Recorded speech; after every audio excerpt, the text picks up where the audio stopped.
I'm Ben Weingarten. I'm Emily Jashinsky. I'm Rachel Bovard. I'm Josh Hammer.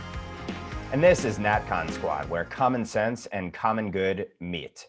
NatCon Squad is produced by the Edmund Burke Foundation, the home for national conservatism. Subscribe now on iTunes, Stitcher, Spotify, YouTube, or wherever you get your podcasts. Today, we'll be discussing four main topics. First, all things impeachment. Second, the blacklisting of conservatives throughout civil society. Third, family policy and the future of the conservative movement. And lastly, all things Biden, China, and the future of US-China relations. So let's start with impeachment. And for that, I'll turn it right over to Rachel Bovard. So the second impeachment of Donald Trump ended not with a bang, but a pretty big whimper last week.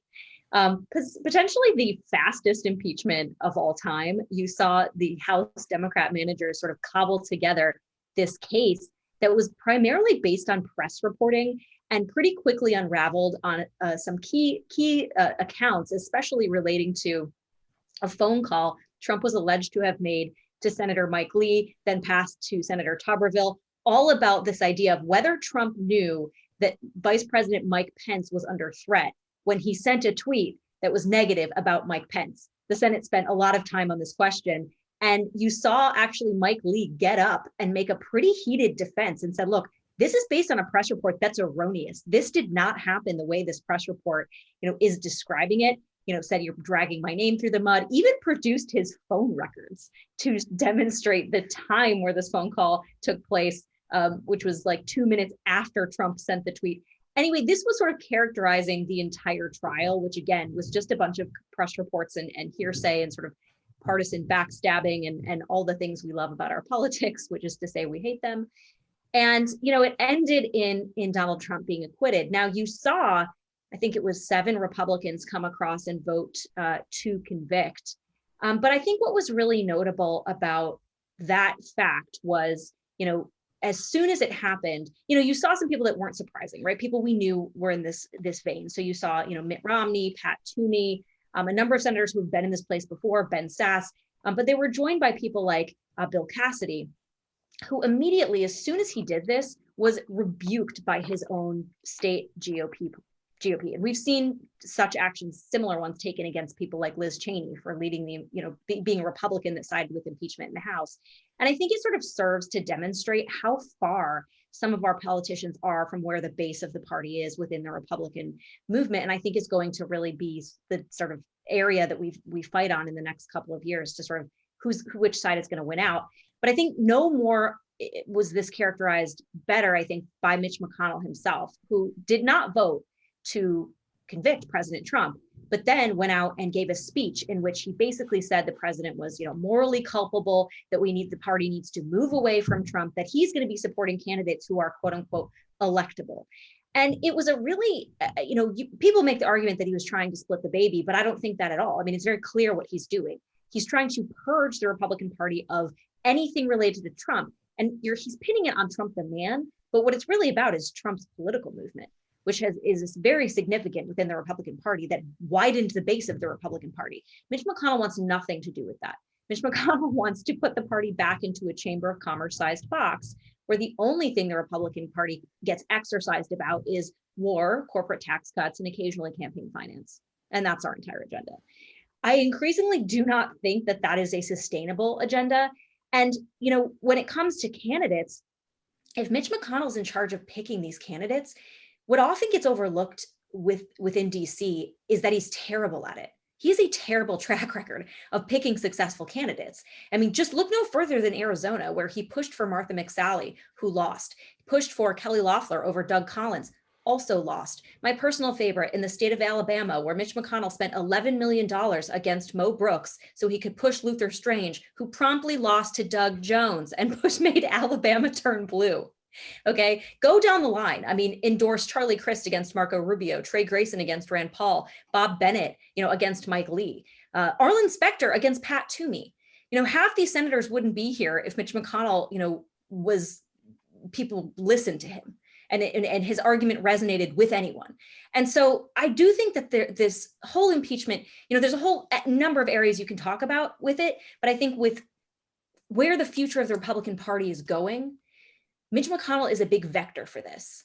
And so how Senate Republicans respond to him, because you saw Lindsey Graham go on the Sunday shows and acknowledge that Mitch McConnell had just put 2022 Republicans in a terrible position, who are now going to be asked, do you support Trump? Do you support McConnell? All these sort of threshold tests when they really need to be talking about the policy at large. So I think how and if Senator McConnell continues to lead the Republicans in the Senate and the party generally is going to be a question for if the Republican Party survives in its current form or not. So I'll kind of open it up there and see if anyone wants to join on my little campaign against Mitch. Well, go on, Emily. Lindsey Graham had a great reaction to Mitch McConnell's, temper tantrum after the vote, in which he sort of said, the president is open to prosecution, et cetera, et cetera. And Lindsey Graham said, listen, like, the future of the Republican Party is Trump plus. That's what Lindsey Graham said. You can't have this entire impeachment trial. What failed to happen is that Lindsey Graham pointed this out. You're going to have to put Kamala Harris up for trial for impeachment if we are setting these standards for what constitutes an impeachable offense. I don't think they actually even proved incitement, as Rachel said. I mean, they were just all over the place. Democrats did a really terrible job of prosecuting this. Of course, they did it in sort of a snap fashion and in little time. But this is what happened after the vote with Mitch McConnell, with Graham's comments. There's an article in the Wall Street Journal today on Tuesday where Mitch McConnell is quoted as saying, "I don't care what lane these Republican candidates are in. All I care about is that they're electable." That is the most perfect swamp motto I have ever heard in my life. He's saying, I literally do not care what your principles are, except for the fact that you're under the GOP banner, as long as you are electable. That means he would take Donald Trump. And this is exactly why you saw Mitch McConnell side up with Donald Trump sometimes when he thought it was politically expedient. At the end of the day, Mitch McConnell's political principle is power. And yes, that benefits the conservative agenda in some ways. But what we saw early in the Trump administration is that Mitch McConnell had no interest in actually really giving the conservative movement anything other than tax cuts and judges. And so if Mitch McConnell is at the helm in the future of the Republican Party, you will never see anything other than what we saw when Republicans had the House, the Senate, and the presidency, which was tax cuts. Great. I supported that tax cut bill. I thought it was helpful. I support the installment of conservative judges. I think that's an incredibly important and long-lasting effort. But when you look at the opportunities that were lost because Mitch McConnell has no interest in actually supporting a conservative agenda as opposed to a sort of Chamber of Commerce Republican agenda, in actually addressing some of our deep cultural issues, the man does not care about that at all. He cares about the Republican Party. And the Republican Party, in his mind, stands for tax cuts and the Chamber of Commerce. And so I think Mitch McConnell, this is actually a very clarifying moment. You can be sort of a conservative movement Republican, populist, nationalist. I'll pull a McConnell and say, I don't care what lane you're in. Or you can be a Chamber of Commerce Republican. There's certainly room in the party for you. And we can have a lot of these debates and people balance each other out, right? Like, there's some people who want to go so hard on, regulating this or that. And then we still have some of those, Chamber of Commerce folks who come in and say, well, wait, we don't want to quash competition. These are all great conversations to have. But it's very clarifying to say the people in DC that want to lead the Republican Party into the future, like Mitch McConnell, here's what they stand for. And as long as we know that going forward, we can make the appropriate decisions.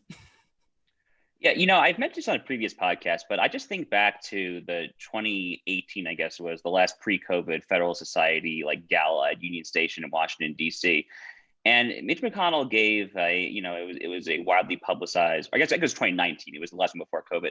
And it was a much publicized talk. And he's talking about all the numbers of all the appellate judges and the district court judges. And again, I literally clerked for a Trump nominee, Judge Jim Ho of the Fifth Circuit, a fantastic judge and a dear personal friend to this day. But just the sheer applause of all the lawyers and what Rachel will call kind of lawyer swamp, of all kind of like the tuxedo-clad lawyers applauding the fact that my number one priority is to confirm conservative judges. No, it's really not. Your number one priority as the Senate majority leader is to pass conservative legislation, or at a bare minimum stop counterproductive legislation that ultimately redounds to the the common good of the citizenry. That is your job. But look, I love kind of obviously hearing Rachel go off on Mitch McConnell, something she's done kind of quite eloquently for at least a decade, if not a decade and a half now. But I think back to something that Chris Buskirk, who runs the American Greatness site, wrote. It was like a column in, I don't know, December or January, sometime over the last couple of months. And he basically said that now more than ever, Mitch McConnell really does need to go.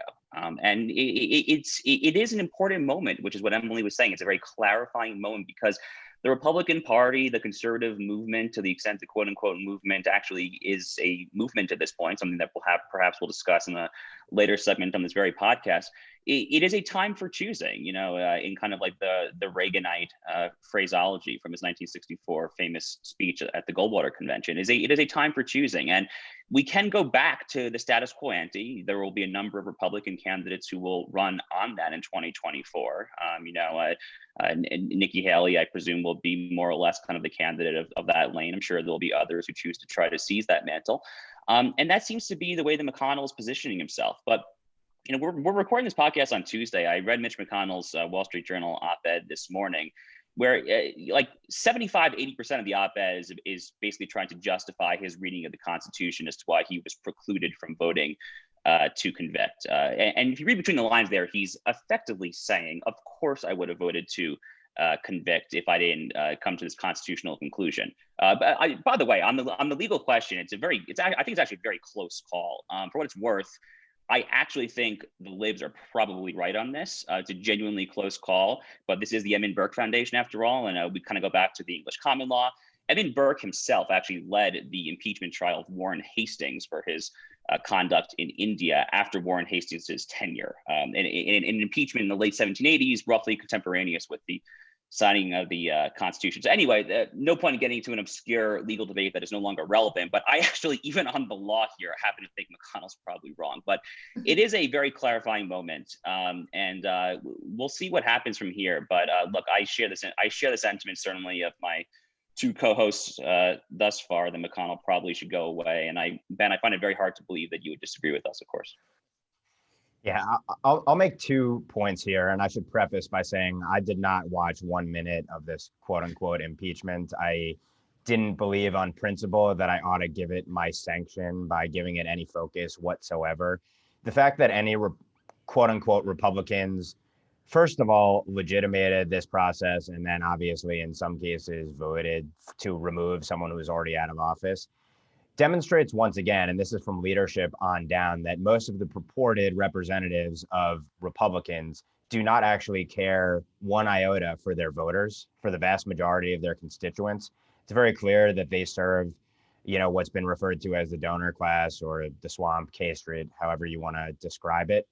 The greater that chasm grows, the greater turmoil, and potentially the greater opportunity there will be for folks like us, like-minded Americans, and figures who can emerge and adequately represent us. But I think this is a defining moment in the sense that it once again shows that the emperor really has no clothes. The party doesn't actually represent the wide swath of its constituents, and that's something that cannot persist over the long run. One more narrow issue that I think was lost in the quote unquote impeachment that I think we ought to keep an eye on, and it's been a hobby horse of mine on this program and elsewhere, and I wrote about this in the Federalist earlier this week regarding this coming war on domestic violent extremism, or I would call it a war on wrong thinkers, because it hasn't been defined any better than that or more precisely than that by the administration, is the fact that the core of the article of impeachment was incitement to violence.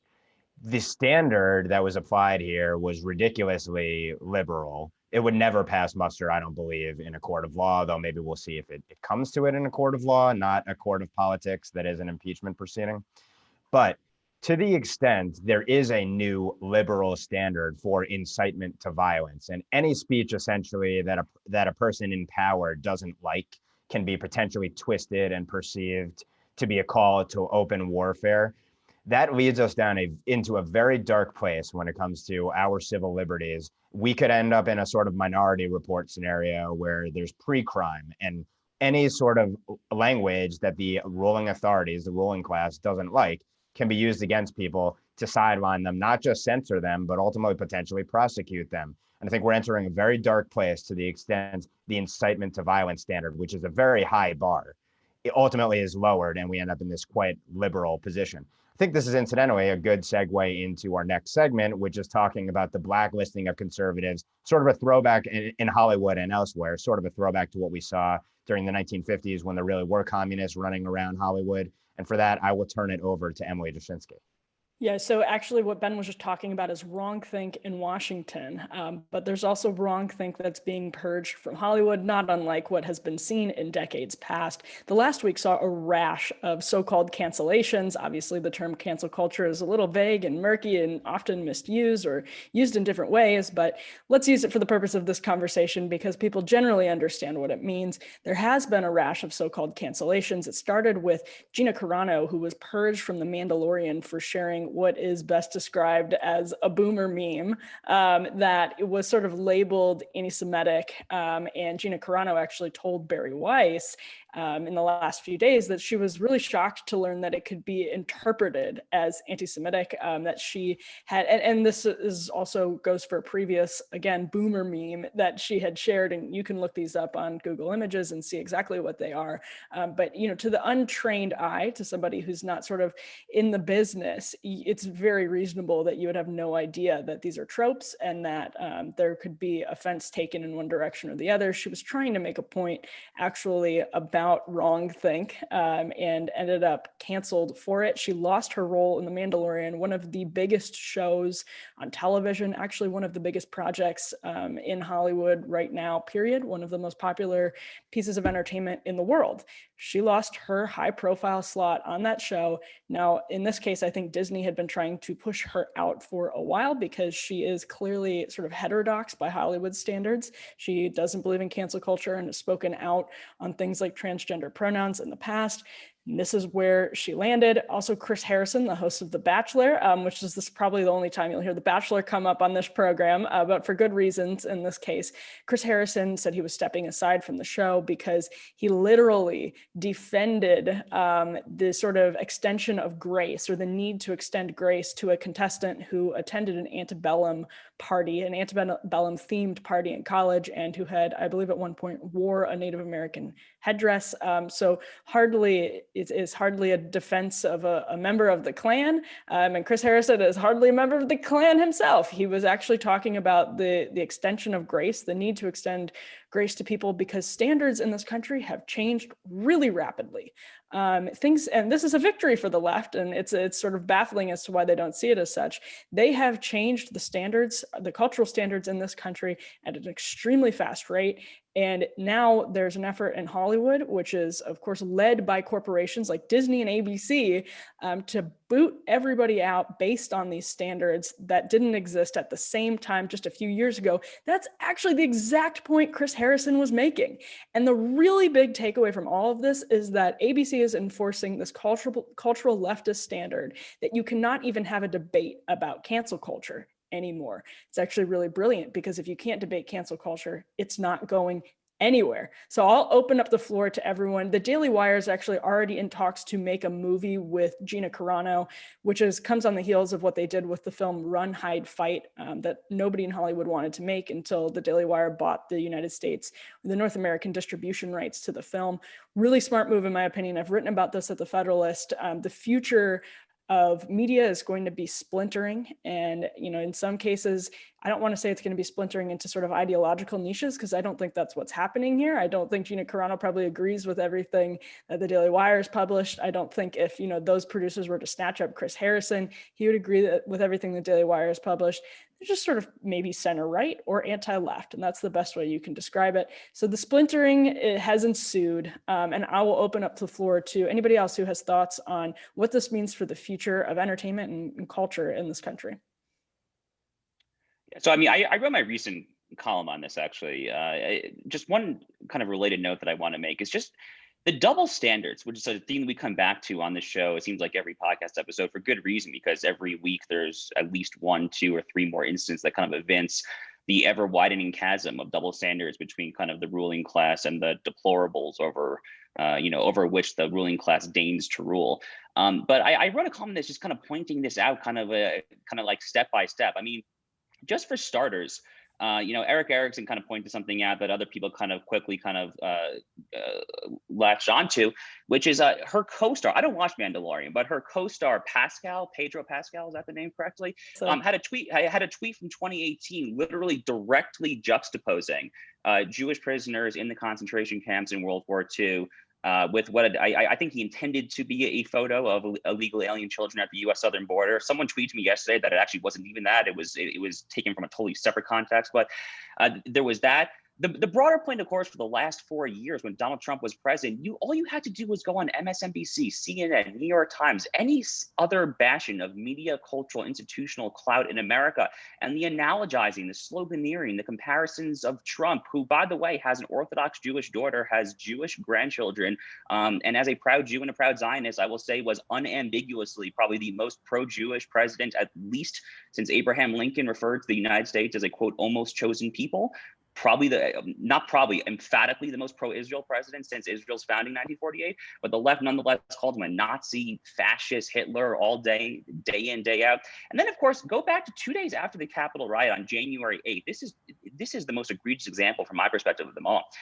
Joe Biden compared Josh Hawley and Ted Cruz. Ted Cruz, by the way, who, like Trump, is probably the most overtly and aggressively pro-Israel legislator in either house of Congress right now, and has been ever since he was elected there. He compared Hawley and Cruz to Goebbels, to the infamous Nazi propagandist. He used the phrase "the big lie." So what is going on here? I mean, the left takes Nazi analogizing to hitherto unforeseen heights.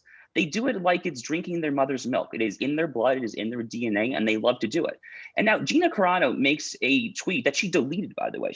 Or an Instagram post, whatever the type of social media post it was. She deleted it. Now, was it a perfect analogy? No, of course not. Do we all make mistakes on social media? Do we all overstep? Yeah, of course. I've had literally, speaking personally, I've had multiple articles written about me about like bad things that I've like putatively or allegedly tweeted. So look, the bottom line conclusion from my perspective is here, and I have to agree with something that Barry Weiss wrote on her Substack earlier this week. Barry had interviewed Gina, and she basically said, look, we in America just need to kind of pause, take some deep breaths, and understand that this vindictiveness to punish people who don't toe the line of whatever lowercase o orthodoxy we personally believe ought to be the ruling order, we need to learn to forgive and not to seek to just destroy people from the public square. Anyway, good for my former boss, Ben Shapiro, for partnering up with her. I was happy to see the Daily Wire do that. Very principled move, I thought. Ben or Rachel, not sure if you have any additional thoughts on this kind of lamentable saga. Well, and let's add to Ben and Rachel, that's this notion of like, it didn't matter what Gina Carano intended to do. It didn't matter what Chris Harrison intended to do. We saw a similar thing play out at the New York Times with their use of the N-word. This guy deserves to be fired. One of their longtime reporters, one of their star reporters who they submitted for a Pulitzer for his COVID coverage, it didn't matter how he intended to use the N-word in this alleged conversation with students on a trip to Peru. And then they printed the N-word in a different story, and they said regardless of intent, and then broke their own rule. So it doesn't really matter as long as you're on the wrong side, right? Yeah, I mean, I look at this also as sort of analogous to the effort to destroy Trump as a proxy for trying to destroy and smear and toxify the roughly half the country that supported him, still supports him.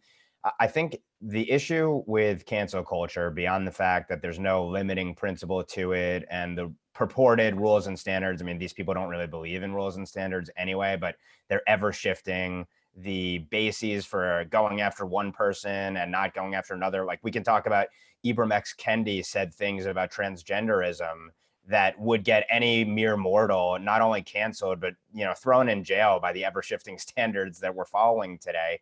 And of course, you've heard not really a peep about it. Our listeners, viewers might not have even heard about that, but John McWhorter, I believe, exposed that.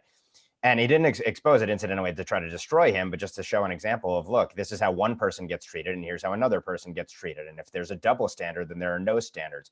But back to my point about the analogy to Trump as a proxy, all of these instances of people getting stripped down and destroyed in the public square are ultimately about trying to stifle and chill and silence the roughly half the country of probably more normal thinking people into submission, into being quiet, into not speaking up, into only speaking in huddled voices in corners of rooms with only people that they feel comfortable speaking with. And there's something deeply un-American about the fact that people are being thrown into essentially these small intellectual cul-de-sacs for expressing normal thoughts about issues that have been the bedrock of our society for hundreds of years. So I think, yes, the Carano example is illustrative, but it's important to put in context, yes, this is a famous actress, but more importantly, it's about silencing you. It's creating these examples to silence everyone else. And I would say this is just another chapter in the anti-cultural revolution that accelerated over the summer of 2020 and only seems to be picking up steam today. And it portends terrible things for a country because there ultimately will be no cohesion. There's no fabric to keep us together to the extent the standards for what gets people canceled and destroyed is ever shifting. Yeah, the only thing I'll add to that, because I think, Ben, you just laid it out beautifully, is that, George Orwell, when he wrote Animal Farm, he actually wrote an essay that was intended to be the foreword of that book, in which he talked about the dangers of self-censorship to a society, which he actually worried about more than government censorship itself. He worried about people, silencing themselves, kind of what you just said, removing their own voices from the public square for fear of social opprobrium, for fear of, in our case now, I think, not even being able to access capitalism, right? You've seen corporations who will just rip you from the guts of capitalism, not let, your bank doesn't want to transact for certain things, that your credit card company won't process transactions, for certain items or donations to certain things. I mean, we're seeing self-censorship, I think, at a very broad scale. And to the point you made, I think it's a very dangerous development for a free society, and one that rests itself on pluralism of any kind. You have one way of thinking enforced, not just from the government, right, but from corporations who are enforcing this as well. And I worry deeply about where that takes us as a country. It almost takes us to two separate countries in one geographic landmass, which is not healthy. So I think I'm going to kick it over in a minute to Josh, I think, who's going to talk about new developments in the family space. Yeah, so thanks, Rachel. So, the past week or so, really, past week to week and a half, has just been kind of inundated with commentary on an issue that I think is very important, certainly to many kind of social and religious conservatives, which is family policy. What do we even mean by family policy? What is family policy? What does a family policy look like? What does a conservative family policy look like? The impetus for kind of all of this was Senator Mitt Romney, who is certainly no one's idea, obviously, of a Trumpy Republican, having been the only Republican now to vote twice to convict President Trump. Obviously, Senator Romney and President Trump have an interesting history with the two of them going many years back.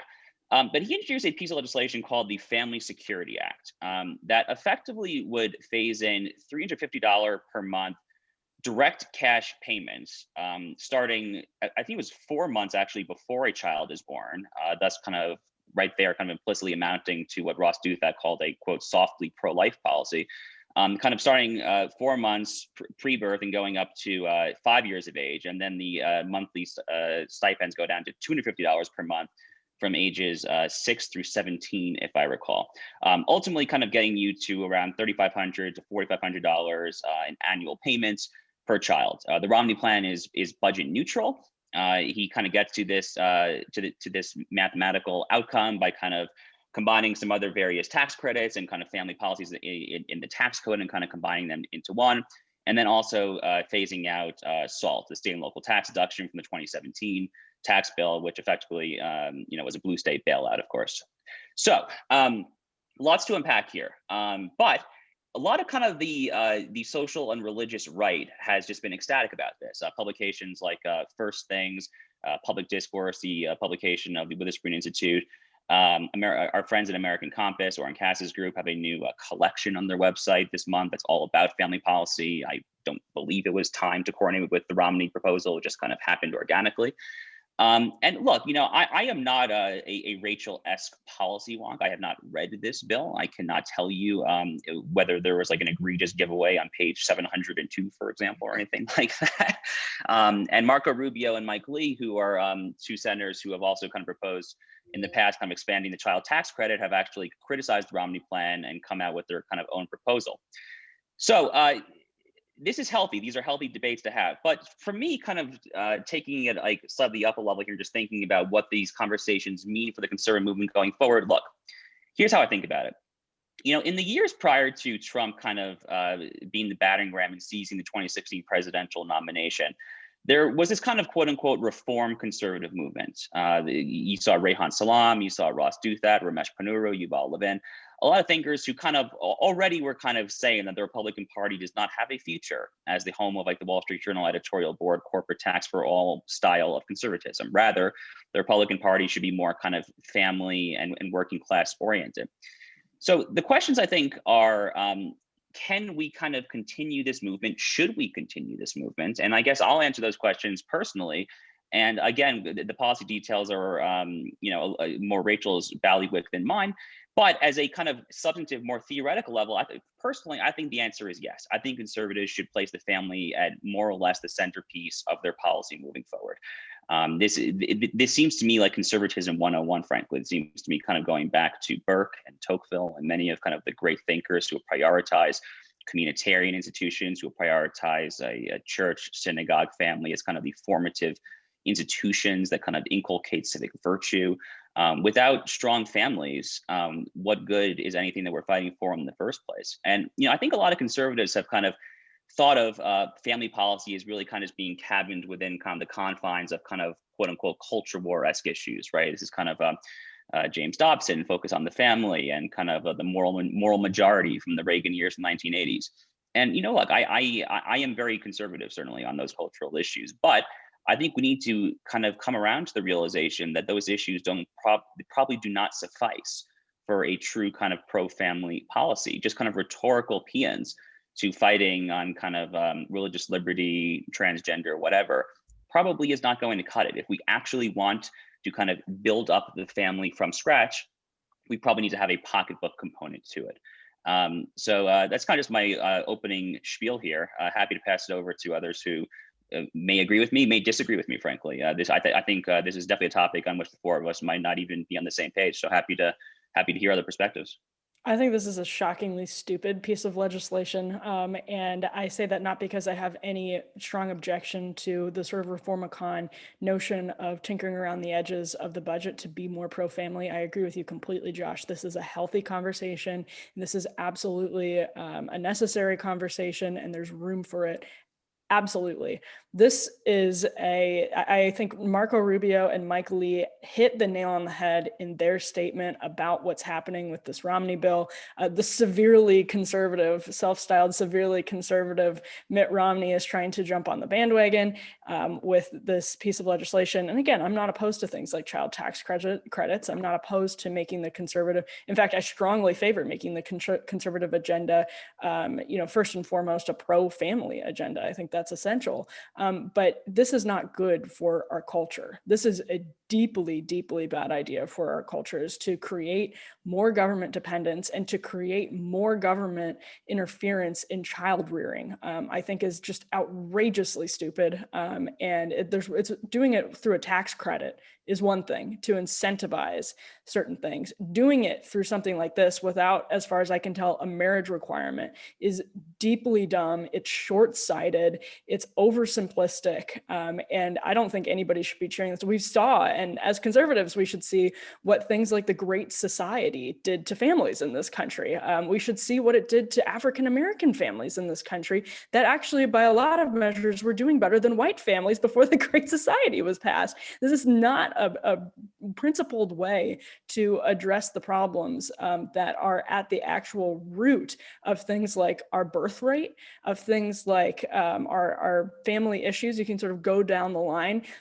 Handing out government money through a routine check does not address any of the cultural issues at the heart of this problem, and actually creates dependence tied to families and the government. The thing that we should want is government to have less oversight and control over our families, and to let the American people who know best what's best for their families make those decisions, and to make their budgets, et cetera, go down the line. What we don't want to have is a bunch of people who are dependent on the government to raise their children. That is exactly what a policy like this will create. I think I'm somewhere in the middle, probably between Josh and Emily, in the sense that I agree with a lot of Josh's critiques of the Republican Party writ large and what our policies and, not just Republican policies. I think sort of a uniparty neoliberalism has done to the American family. We've created generations of people, millennials, Gen Z, and beyond, where you can't, it's almost, they can't get married. They can't move out with their parents. They're struggling under a ton of student loan debt. We've told them, we're the bootstraps party, just pull yourself up by your bootstraps. But then we've, outsourced and given away to cheap foreign labor every job they could possibly get, unless they go to college and crush themselves with student loan debt. So I think we've created a cycle that is hurting our family formation, that is hurting sort of the natalism that we need to keep this country growing. And so addressing that, I think, has to be in the future of the Republican Party.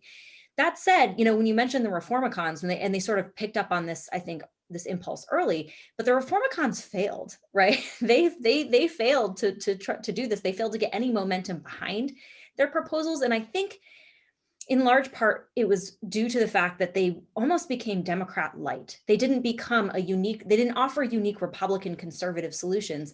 And I think Emily hit on something that I think is really important. When you look at this Romney proposal, what kind of family formation is it incentivizing? Right? Is it the traditional family formation with a mom and a dad, or are we promoting, single family, childbirth, moms without fathers present? I'm a big believer in strong families with dads. So what does all of that look like? I think that has to be worked out. And that's, we talk about fighting the cultural war. These are cultural issues. And I think if you brought that marriage requirement into this conversation, I suspect that the very fragile left-right consensus you have right now around this would shatter. Because, the Democrats aren't willing to have that conversation. Democrats, in fact, want to dictate what families look like and what children, to Emily's point, parents who receive this money must then do, and expose their children to, and all these things. So I think I love having this conversation, because I think addressing the problem is necessary for a vibrant Republican Party.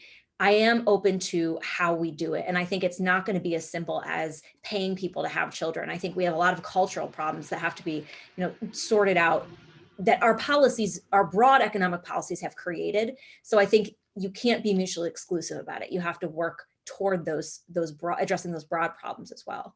Ben, I don't know if you have a hot take on this. What I would say is that, in a prior episode, I talked about the importance of the kind of cliche God, family, country, and strong families are the foundation of strong nations. And you don't have strong families if you've eviscerated this sort of Judeo-Christian and classical Western principles that undergird it. So we're getting here into kind of what are the first principles of a free, flourishing society, and then what do we entrust our leaders to do, or empower our leaders to do, to impact that society and ensure that a nation actually does flourish. And to the extent that you have declining birth rates like we have, and like many Western nations have, that's a sign of declining civilization. So we can see the signals in the noise of all the issues that we deal with on a day-to-day basis in terms of long-term lack of viability that we may face as a civilization. So that should all give us pause. And then the natural question becomes, so what do you do about it from a policy perspective? And what ought our politicians to do about it? What is their role? What do we look to historically, and then in terms of the theory, to tell us what an affirmative policy, to the extent there should be one, ought to look like? And I will say, I'll second Emily's point with respect to the destruction of the Black family, and then ultimately as well, families of all colors post the 1950s, really. If you go back and read Thomas Sowell or Walter Williams or Charles Murray on this, obviously, they make very compelling cases that those policies had the impact of destroying ultimately the family, the foundation of the country, but creating a class of voters that the Democrat Party essentially used to try to have a majority, a permanent majority. So we ought to think very carefully about what the ideal end would be in terms of families, and then ultimately all the other positive aspects of that. But what are the proper ways in which our leaders ought to direct on these issues. And I don't know that that conversation has been hashed out, but hopefully we can do that here. And with that, we can turn it over now, I guess, to myself to talk about another country that did have problems also, incidentally, with their birth rates as a consequence of their one-child policy, and that's Communist China, a country we ought not to emulate in any of these respects. Recently, the Biden administration had its highly bandied about first call with General Secretary Xi Jinping for a couple of hours. They celebrated the fact that during that call, so-called tough on China Joe Biden addressed issues of human rights violations and Taiwan and other contentious issues as well, free and open Indo-Pacific, Hong Kong, and the like. This follows prior statements from the administration that the press has also portrayed as reflecting a new tough on China Joe Biden after almost 50 years of aiding, abetting, and enabling China's rise from the heights of the Senate Foreign Relations Committee to when he was managing the China portfolio as vice president under President Obama. I would contrast these words that have come out of the administration with the actual deeds that we've seen thus far. And that includes going back to the Paris Climate Accord, which is a gift to China, which will, of course, cheat on the emission standards while the US destroys the golden goose of its energy industry. Returning to the World Health Organization, which is a Chinese Communist Party dominated organization, which is at the heart of the effort to ultimately foist essentially the coronavirus pandemic on us through the cover up that the WHO carried the CCP's water for, in addition to a slew of other actions relating to executive orders on Confucius Institutes, not instituting a rule that was put forth by the Trump administration to require disclosure of Confucius Institute funds and other ties to the Chinese Communist Party, to, as I've written about in Newsweek as well, instituting a effectively executive branch ban on calling the Chinese coronavirus by its rightful name, the Chinese coronavirus. So you have to measure words versus deeds. And I think what we're seeing in the early going is rhetorical, quote unquote, toughness. But in reality, the proof in the pudding of a weakness that communist China will ultimately exploit. So with that, let me turn it over to Josh. Josh, what did you make of the initial call with Xi Jinping, and what do you think it augurs? Look, Joe Biden seems to me has a very, very, very standard capital D Democratic Party foreign policy agenda. That Democratic Party foreign policy agenda going back for decades, at least since Jimmy Carter, probably since George McGovern, of course, in '72, maybe even a little further back than that. It essentially can be summarized, I think, by two principles. One, on the one hand, we empower our enemies. On the second hand, we undermine our friends. It is literally just a strategic, moral, whatever adjective you want to use, inversion of what a prudent and sound kind of realist, national interest-oriented foreign policy ought to be. Ben, as you've written, for me in Newsweek, you've written at the Federalist, you've written so prolifically on this issue. Joe Biden has been on the wrong side of every China or China adjacent related issue for literally decades now. There's arguably no one in Washington, D.C. more singularly responsible for the kind of bipartisan uniparty neoliberal selling out, hollowing out of the American middle of the manufacturing of the Rust Belt to China than Joe Biden. I mean, he was obviously the one who kind of wanted China to be most favored nation status at the World Trade Organization. Now, we kind of hear between the grapevines, obviously, some snippets that maybe he's starting to reassess, maybe he's starting to be a little tougher on China. Look, to say that we should be profoundly skeptical of that, I think would be an understatement. He has a very, very, very long, decorated track record on this issue. And even, I don't buy this for a second, but even if we were to believe that he has possibly shifted a little bit himself, you have to remember that he is overseeing a left-wing movement, a Democratic Party that is frothing, that is foaming at the mouth to overturn literally everything that Donald Trump did.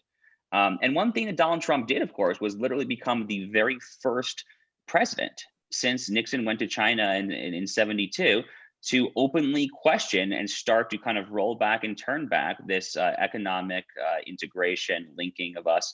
So I don't for a second believe that that China is going to be anything other than aided and abetted by the rise of a Biden administration. One other interesting thing, and I'll kick it over to Emily and Rachel, see if they want to opine on this. We're recording this on Tuesday. It's funny timing. Literally this morning, I actually just posted a brand new debate of the week and Newsweek opinion on the issue as to of whether the United States should boycott the 2022 Beijing Summer Olympics Games. Just to give my own 2 cents, just really quickly on that, and I'll turn over. It seems to me that if we're going to be serious about calling China engaging in genocide, we ought to boycott. You literally can't have it both ways, from my perspective.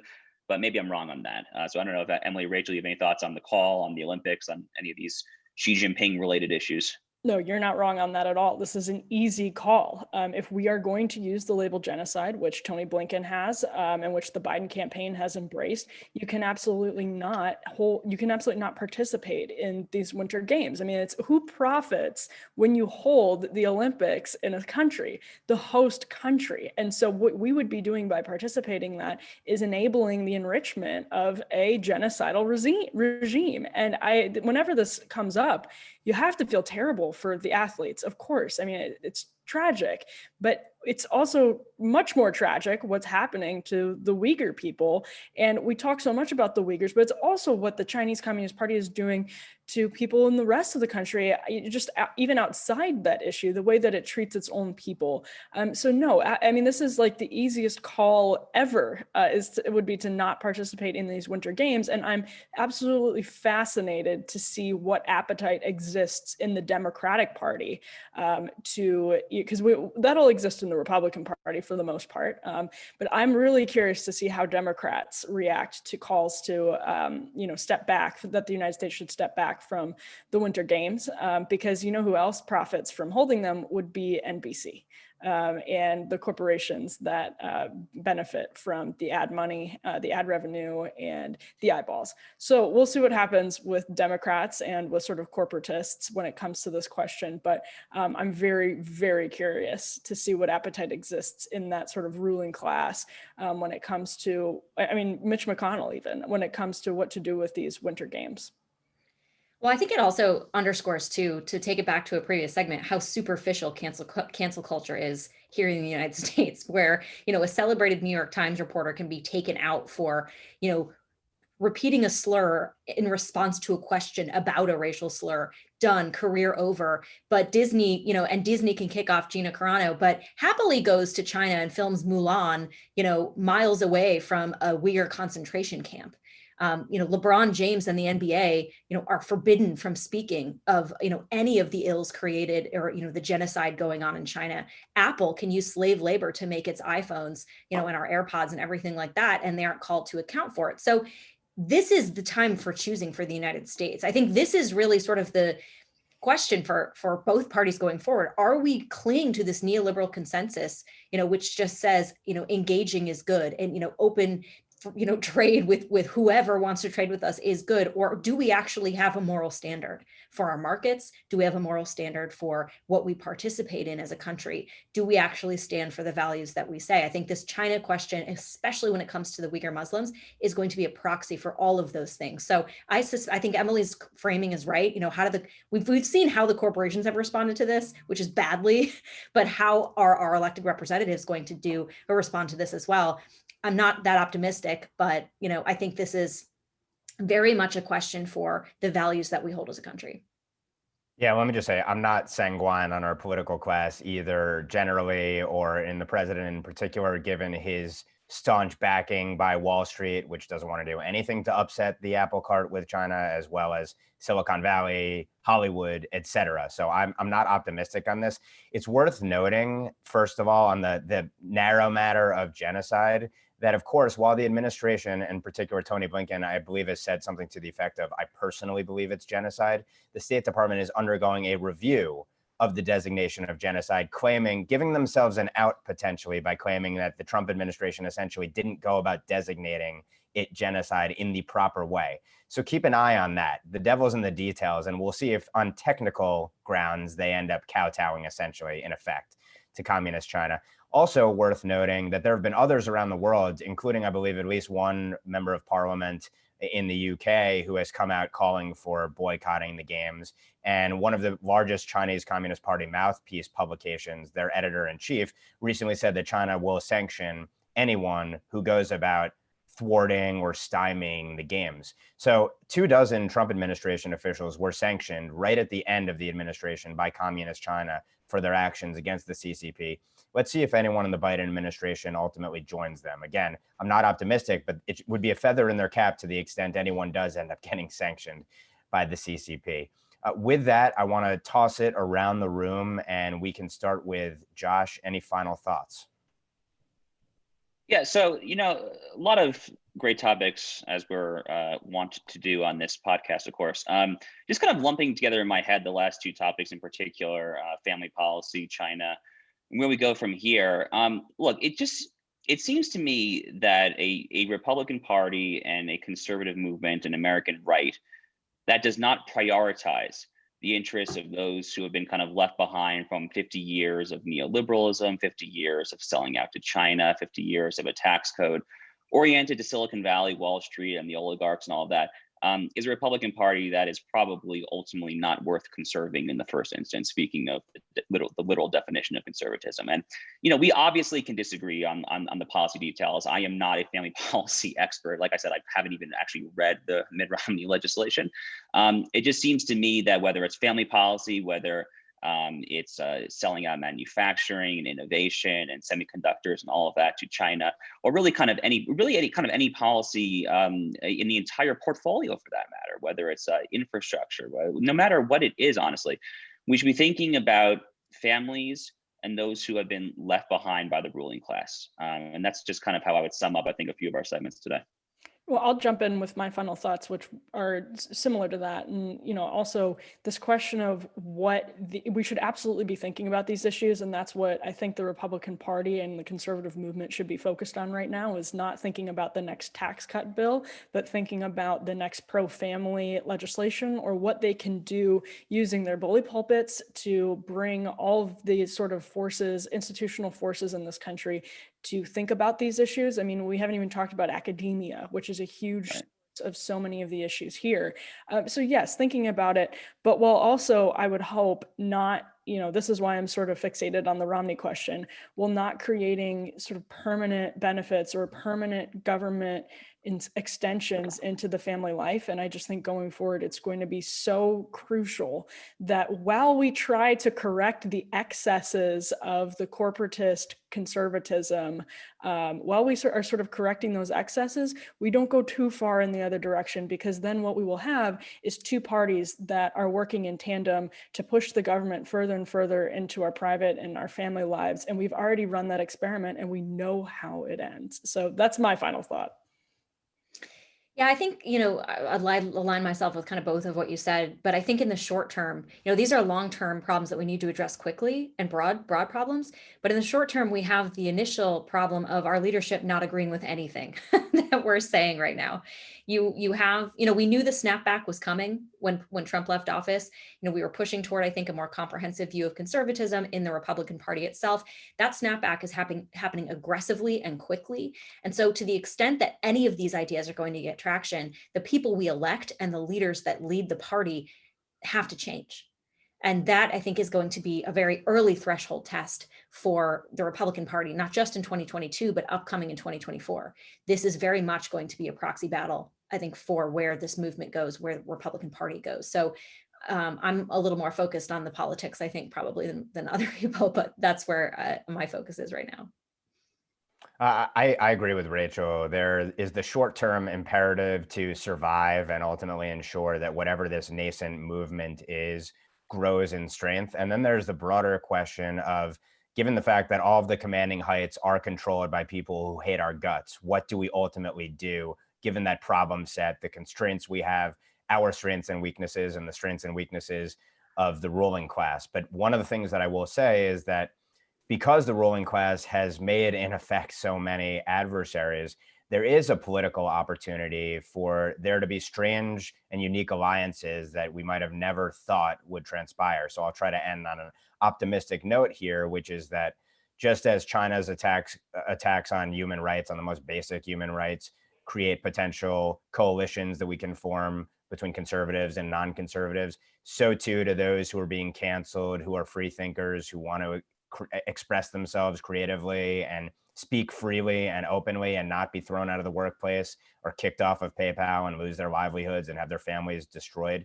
Honest intellectual liberals, however many of them remain, are potentially our allies with respect to that broader question of free speech and being able to express your views in whatever way you wish to express them. Same thing with the family policy. There might be some interesting coalitions to be made here that we might not have ever anticipated. And we're going to need to foster these strange and unique and maybe unlikely alliances if we're ultimately going to thrive against a ruling class competitor in this competition of ideas that is ongoing and which right now is grinding us under its gears. And yet still roughly half the country hasn't lost their heads. And I think there's something to be said for that.